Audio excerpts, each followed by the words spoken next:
So it's mid-October and I'm sweating. Should be wearing my shorts, incredibly warm. The nice part is well, it's a couple nice things. Our property's totally lush green, I think because of the cover of the trees. And we get to enjoy more time here. Water's calm. It feels like spring, I don't know, it feels like summer. Bad part is the fish are not able to make it up the river, so that's a bit of a downer. But today we are building a shelter for our human manure. Let's not beat around the bush here. We are recycling poop in those blue buckets. In a year's time, we can put it on our garden and have good vegetables. Maybe. So the YouTube tells us we ain't gonna die.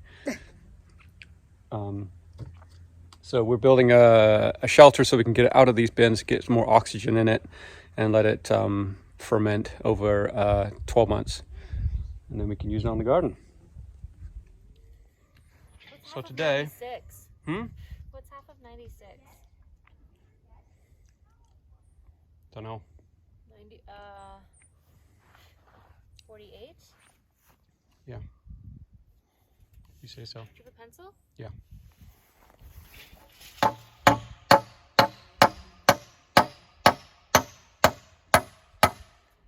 Hey, what happened today? Dog bit my leg. 3 punctures. As you were going fishing? Yes. Hurt right into the muscle, huh? Yes. It sucked. Yeah. At least keeping you company. Yeah.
All right, so our composting barn is finished. We got, this one is what we're working on now. Once that's full to the top, which it almost is, we will put a date on that and not touch it for a year. And then this one we started, and this one will be the last one that we'll do. So what we've gotten here is probably 70% human manure. And then we put a couple layers of grass, because we actually got to cut the grass this weekend, which was really fun. First time. We'll talk about that in a minute. So yeah, the funny thing is the phobia against using human manure is massive.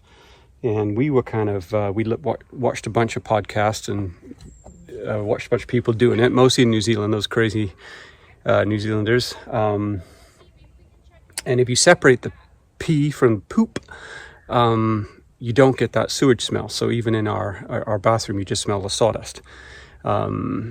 It's the pee mixed with the poop that makes sewage and makes it really smelly. Once we get vegetables, we might look into doing PT, which is an 8 to 1 mixture of urine, pee, and water. And it's an incredibly good fertilizer if it's diluted like that. You can put it immediately on your crops. Pretty cool. So I poured 4 bins. I have these blue bins that I've been, I think they're like beer making bins or something, that I've been using to contain the poop while I was building this. So we've had about a year's worth I've put in here, and not a smell, not even a hint. It's completely neutral. No flies buzzing around.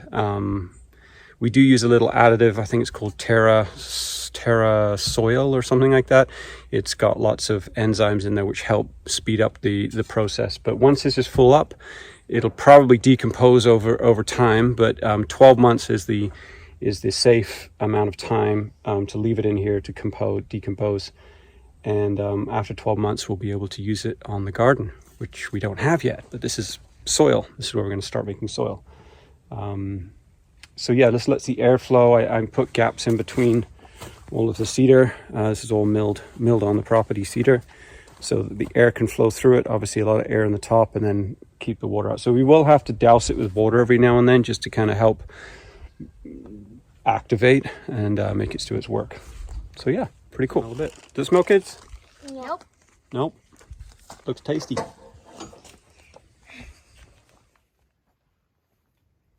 Now it was kind of often when I come here, I'm always asking Tara, where were we at this time last year? Because it makes me feel, I don't know. I just like to kind of time the progress. So the spring of this year, we were still excavating through here. There was torrents of water. Like this gully here was just rushing water. I had drainage down through here. It was just absolute swamp. I got the digger stuck a few times. We had trees all piled up here, which are now at the very top of the property. Half of them are milled. And then I think the end of spring this year, we were raking all of this and getting the rocks out, which was brutally hard. We were digging all the ditches around because the water was just everywhere. And we planted seed. And then we had that, it's hard to remember now because we've had such a hot summer. The beginning of the summer was just rain. And I was worried that all of the seeds that we'd put down were just going to get washed away. And it did seem in some spots that it was getting washed away. But we did a mixture of clover and grass that does okay in shady areas. And we cut the grass, and it's just amazing. I mean, it's hard to imagine that in the spring of this year, this was all just dirt, swampy dirt. And now we've got a beautiful lawn. It just blows my mind. And what's kind of cool is we've had this summer of 2022 has been, once we finally got the sun, we've had nonstop sun, barely any rain. So every time I came up here, I was expecting brown grass. But it seems because of the amount of trees that we kept in the property, it doesn't get baked on all day. And I've been told by locals that this particular mountainside is the wettest mountainside of Gambier. You definitely feel that in the winter because it's crazy rain and streams running everywhere, and it's great. But I'm really encouraged to see the amount of green here. I mean, there's a little bit of brown here because this is mostly clay under here, so probably the grass didn't take as well, but most of it's just a lush green. So super excited to cut the grass for the first time this year. We're moving into fall now, so I don't think it's going to grow much past this, but yeah, I mean, in a month this is going to be a torrent of water and it will run all winter long. But yeah, it's great, very, very rewarding.